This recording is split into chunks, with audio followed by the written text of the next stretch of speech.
Hello, football tribers. Welcome back to the channel. It's your usual suspect, Robert K. Sackles. I'm glad to be back. In arguably what was Gareth Southgate's last game with the England national team, he could not guide his side to the triumph of their first ever European Championship. That means they have lost two finals on the bounce. That's after Spain beat them by 2-1 to lift their fourth European Championship title on the evening there on Sunday. Very entertaining game of football for those of us that did enjoy it, especially the neutrals. For the England fans, of course, commiserations. Bukayo Saka finishing the game in tears there after they had lost yet another final, because for the Euro 2020 edition that was played in 2021, they did lose to Italy in the finals there on penalty. Bukayo Saka among the culprits that did miss a penalty in that particular one. Despite his efforts yesterday, he could not guide England to the triumph there. Nico Williams on target for Spain before Cole Palmer, a second half substitute, restored a parity for the England's Lions. And then, of course, we had Oyarzabal there score the late winner to win it for Spain. That was, I think, around the 86th minute when he got what turned out to be the winning goal as Spain won their fourth European Championship, their first coming back in 1964. That was 2 years prior to the 1966 World Cup that England went on to win when they beat West Germany by 4-2 after extra time. So that's the famous title that England have, the FIFA World Cup of 1966. So Spain had won the Euro Championships of 1964, and then they won the title back in 2008. That team that had the likes of Fernando Torres, and then of course again in 2012, just 2 years after winning the FIFA World Cup in 2010 that was hosted in South Africa. That team that had Sergio Ramos, Iker Casillas, Xavi Hernandez, Iniesta, Cesc Fabregas. So that group of players there that was very impressive over the course of 3 tournaments. Now, coming into this tournament, it was unthought of for me particularly to have predicted that Spain could go ahead and win it, because I thought they lacked the core of the team in terms of senior players. I thought these are young players with a new manager there in Luis de la Fuente. I had little expectations, if anything, for this Spain national team, but well, they went on to do wonders and perhaps surprised not just me but their fans as well, because they have been flourished throughout the tournament. For me, the conclusion is as simple as saying the best team won, not just on the day but throughout the course of the entire tournament, because I did believe that Spain were the best team of the tournament. Players like Lamine Yamal, Nico Williams were very outstanding, just as well as Rodri in that midfield. Dani Olmo, quite a revelation he has been for me personally. I thought he was really good throughout the tournament, because he was never a starter, but then once, I think it was Pedri that got injured, and then he came in, and ever since then there was no looking back for him. Of course, Marco Cucurella, never mind Gary Neville's comments about him. I thought he was outstanding. I thought he had a very good tournament there, providing the assist there for that winner, as Spain beat England by 2-1 to lift the European Championship. So that's all over. Very decent tournament. Lamine Yamal voted the young player of the tournament. Rodri deservedly voted the best player of the tournament. Maybe there are a few voices that would have thought otherwise, that could have argued otherwise, but I mean, they were really very impressive as a team. And then, of course, Luis de la Fuente will get all the flowers that he deserves for guiding that young team to the triumph of the European Championships. And Alvaro Morata, who is now subject to a transfer just when we've concluded the Euro Championships. Anyway, sliding away from the European scope, moving down to South America, Argentina lifted once again the Copa America there after beating Colombia by 1-0 in the finals on Sunday. Lionel Messi had the game end in tears for him after he sustained an injury there. For those of you that have not seen the images or even the few video clips that have been making the rounds, we did see him have a very, very swollen ankle there for the injury that he sustained in Sunday's final. But it was Inter Milan's Lautaro Martinez that scored the only goal of the game in the 112th minute to win it all for Argentina. Now they do win that on the back of lifting the FIFA World Cup that was hosted in Qatar in 2022. Basically, the same group of players that lifted that title is the same group of players that was here. The likes of Lisandro Martinez, the likes of Enzo Fernandez, Rodrigo de Paul, Lionel Messi, Angel Di Maria, that scope of players really very, very impressive for them in that tournament. So anyway, those two international tournaments that, of course, the other one is played every after 2 years, I think. That's for the Copa America, while for the European Championship, that comes every after 4 years. With that done, now transfers are going to be in full swing because whatever has been holding out major deals has officially ended on Sunday with those triumphs for the respective teams in Spain and Argentina. And without wasting any further ado, AC Milan have notified Atletico Madrid that they will be paying the 13 million euro release clause for striker Alvaro Morata to join them because they do need a replacement for Olivier Giroud, who next season will be plying his trade in the Major League Soccer there. So they do want a replacement for that, and they have identified the former Juventus and Real Madrid striker as well as Chelsea in Alvaro Morata to come and fill that void for, I think, Paul Fonseca, who will be taking charge of this AC Milan side next season. So according to Fabrizio Romano, all that is done but agreed for the personal terms between the player and the club. We do not expect any hiccups there, but we can never say never because with football, with transfers, anything can happen. We've seen it one too many times to say that nothing can change. Anyways, away from Alvaro Morata, still speaking deals for players that have been on the international scene. Nico Williams. It is reported that Barcelona have approached Nico Williams' camp with, of course, they do want to sign him. It's a public secret that Barcelona are very, very interested in the player, the 21-year-old Spanish international. It's reported that the new Barcelona manager in Hans Flick, formerly at Bayern Munich and the German national team, has already given the green light to President Joan Laporta to make the deal happen. But like I said in our previous episodes, that for Barcelona to make any deals, it is believed that they may want to, or they may have to sell some of their assets to be able to fund that move. And among the players that are on sale, it is believed that Rafinha will be up for sale, up for grabs for any team that may be interested. About a year ago or so, when he joined Barcelona, of course, Arsenal and Chelsea were interested, and in recent times, reports have indicated that Arsenal may still hold some level of interest. Do not forget that Arsenal's sporting director in Edu Gaspar Dawood is a fellow Brazilian there with Rafinha. So should anything happen, do not be surprised, although my instincts on that particular deal are quite very low that Arsenal may be making a move for him. But Barcelona are well in for Nico Williams.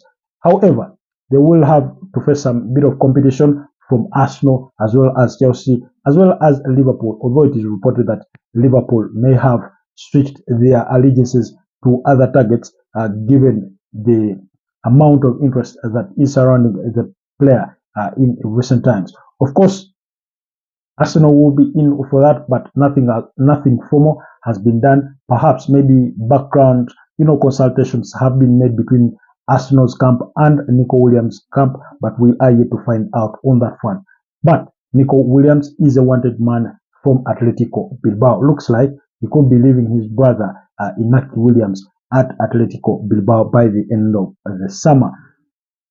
Away from those two deals, reports do indicate that Arsenal are interested in signing João Felix. The reason as to why I bring this fast is because Arsenal had interest in João Felix about over a year ago.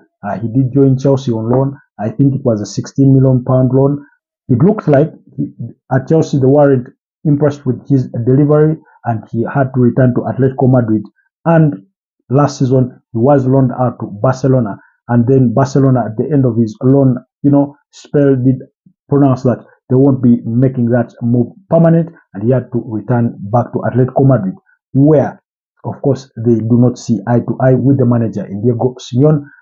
But bar all that, it is João Felix's high wages that could throw off potential suitors. Of course, if he were to make a move to Arsenal, I do think he's a very impressive player that has failed to find his footing with the different clubs he's played for. Of course, for us who saw him, I think before he made the move for Benfica to Atletico Madrid, was a very, very impressive youngster. Even at Atletico Madrid, we saw flashes of his brilliance, even at Barcelona, but he's yet to find a manager that really fully trusts him to unlock his potential. Still 24 years of age, I wouldn't be surprised if Arteta made a commitment to bring him to the Emirates Stadium, because it is reported that he does fancy the player. But his high wages could throw off potential suitors, but the reported transfer fee may not be really a big deal. It is reported that it is quite very affordable for any potential suitors. Anyway, reports have also suggested that AC Milan could hold some level of interest, but we'll wait to hear more on that. Moving away from that bit of João Felix and all the rumors in Spain, let's go to England, where Manchester United, of course, last week completed the signing of Joshua Zirkzee from Bologna after Manchester United triggered his €40 million release clause, and it is reported that the player has put pen to paper on a long-term deal that is believed to be 5 years that will keep him at Old Trafford. He is coming in to beef on that forward or striking line that is led by none other than Rasmus Højlund. So, very, very interesting news there for the Red Devils. Very, very incredible player they are getting for a backup striker in Joshua Zirkzee, and who knows, maybe he could be well adapted to even play alongside Rasmus Højlund in the same team. We'll wait to see how Erik ten Hag, figures that all out with his new assistant in Ruud van Nistelrooy. And then, of course, still speaking matters, Manchester United, it is believed that after that, finalizing that deal, they are really progressing on negotiations between themselves and Bayern Munich for the defender in Matthias de Ligt. I think still about 24 years of age or so. They are still a very, very young player, a very decent defender. He's a wanted man by Erik ten Hag, who was his former manager back at Ajax, I think around 2019. But then what also that means is that there isn't much progress on the side of Gerard Braithwaite in trying to lure him away from Goodison Park, where they had improved their offer. It is believed that they did improve their offer for Gerard Braithwaite, which was initially €50 million with 45 upfront and 5 in add-ons. It is believed that they've made that about €55 million to try and lure the player. But Everton are not budging on that, because it is reported that they do want £75 million to let Gerard Braithwaite leave the Toffees there. But what will make that deal even more difficult for them is because Aston Villa have agreed a deal with Everton to sign Amadou Onana, the Belgian international midfielder there, to move to Villa Park. Now remember, Aston Villa are trying to replace Douglas Luiz, who left the club to join Juventus, although they did get Kian McKennie, the US international, and another player in what was a swap deal and cash for Unai Emery's side. So the two clubs have already agreed on a £50 million deal for the player, with a couple of add-ons in there. But more importantly, somehow Aston Villa did agree to a sell-on clause, a future sell-on clause for the player should they make money off him in the future. So that move means that Everton could be well within the good books of the profit and sustainability rules that may not really compel them to sell any of their other stars, or perhaps that may not put them in the bit of a rush to try and make money in terms of bringing in money to balance their books. So it makes that deal between Manchester United and Everton for Gerard Braithwaite quite very, very complicated. But as reports have it, present day, Manchester United fully have their focus on landing Matthias De Ligt after bringing in Joshua Zirkzee. So that's the gist of the transfer news making rounds from Manchester United. Of course, like we've spoken here before, they do have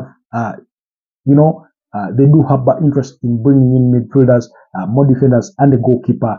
But away from Manchester United, we'll go to their rivals in Liverpool, who are interested in signing a Crystal Palace defender, Mark Guehi. I hope I'm pronouncing that name really well.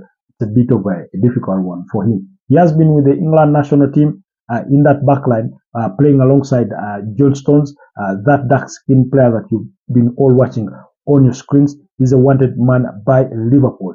And it is reported that Arsenal and Aston Villa have also made inquiries to Crystal Palace about the availability of the player.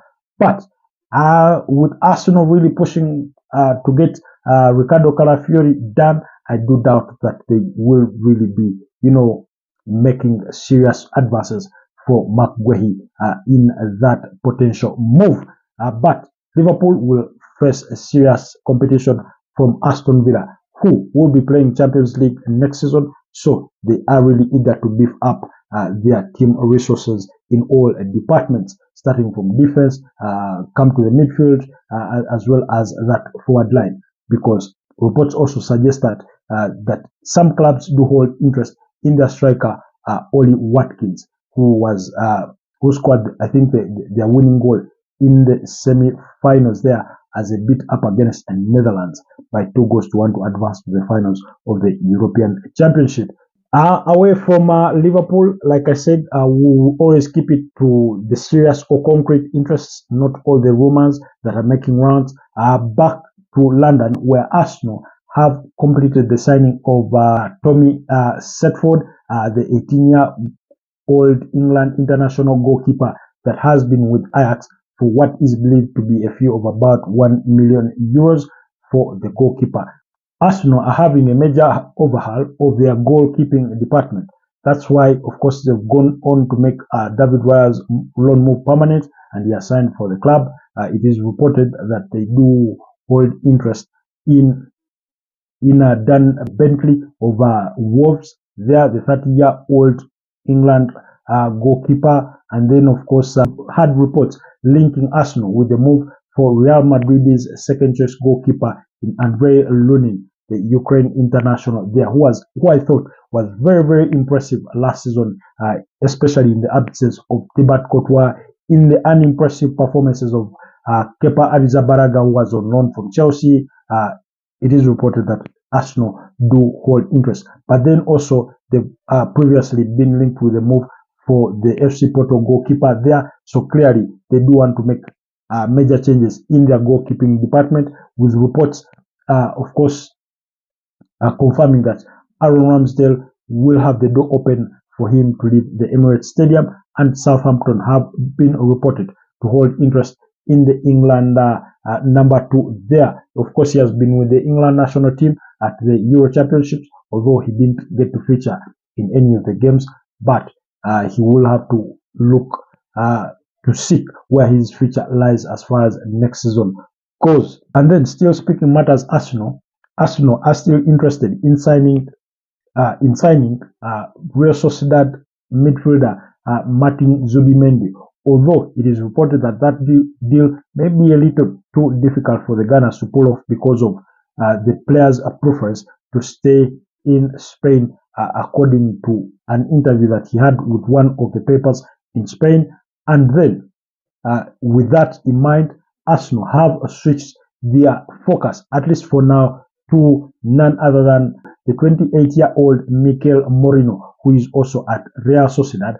But Aston Villa are also just right up their heels, lacking there, waiting to pounce on that potential signing. The reported fee for the player is about 25 to 30 million pounds that he could cost. Of course, he's 28 years of age. Once you buy him, you do not think he doesn't really have any future potential resale value, because at 28, perhaps they give you a 3-year contract. By the time that ends, you're about 31, and usually when players hit their 30s, so clubs get cautious with them. They are giving them 2 1-year contracts depending on the circumstances or the performance.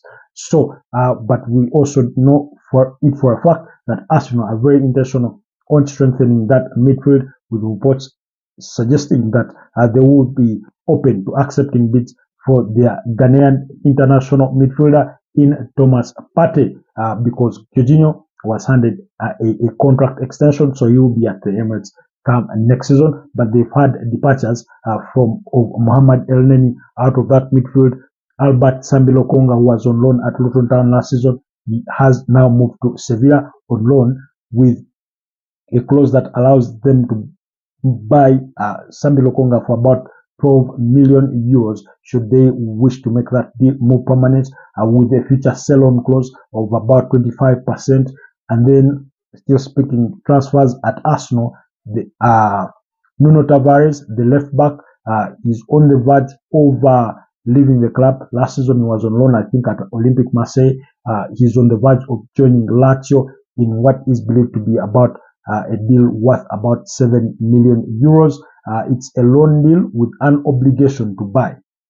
So it's reported that the player has given a nod to the right for a 5-year deal with the Italian club there. So we'll wait to see all that happen. Of course, more moves are expected at Arsenal. We've said here before that Fulham do hold interest in Emily Smith-Rowe. Fabio Vieira is another player to watch at Arsenal, who could also be on the move, not to mention Jakub Kivio, who is attracting a lot of interest from Inter Milan, from Juventus, from AC Milan. All those clubs are interested in signing the 24-year-old Polish defender there. And once Arsenal land Riccardo Carafiori, it is reported that they will consider bids for Jakub Kivio. And then the other major transfer news or speculation making the rounds is Daniel Olmo. Although Manchester City do deny that interest from in the RB Leipzig and Spanish midfielder, his performances at the Euros have attracted have caught the eyes of many clubs that could be interested in signing Danny Olmo there. He does have, I think, a £15 million or €50 million release clause at RB Leipzig. But most importantly to watch will be Julian Alvarez. Julian Alvarez wants more playing time. Manchester City do not want to sell him. They want to keep the player, but there is concrete interest from teams like Paris Saint-Germain leading that race. But it is also reported that should Manchester City be willing to sell, then Arsenal could also be open to making the jump for the striker, as well as Manchester United, who have previously held interest in the Argentine international. That was during the time of Ralf Rangnick, during his short spell with the Red Devils. So anyways, that's the gist of the transfer news. Of course, there is a lot of moves being made out there across different clubs, the likes of West Ham. Of course, Chelsea continue to sign more players, but the thing about Chelsea is that they will sign whoever pleases them. You never know when they are going to stop.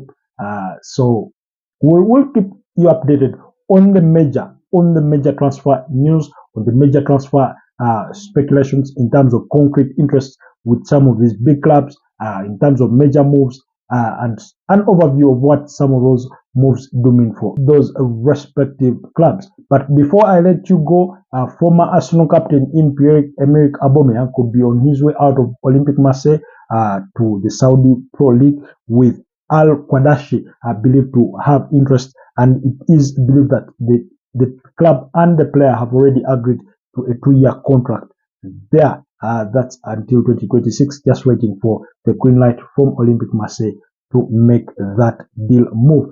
And then Manchester United is Mason Greenwood is destined for Olympique Marseille, like I told you in our previous video. But reports also said that Lazio had strong interest, but their offer fell short of the demands from Manchester United. Anyways, that's it for me. Your boy Robert K. Sarkos. Do not forget to subscribe to the channel if you're new. Do not forget to like and comment and share this video if you're a regular. And I'll see you next time. Stay blessed. Have the rest of a wonderful week. And I'll see you next time.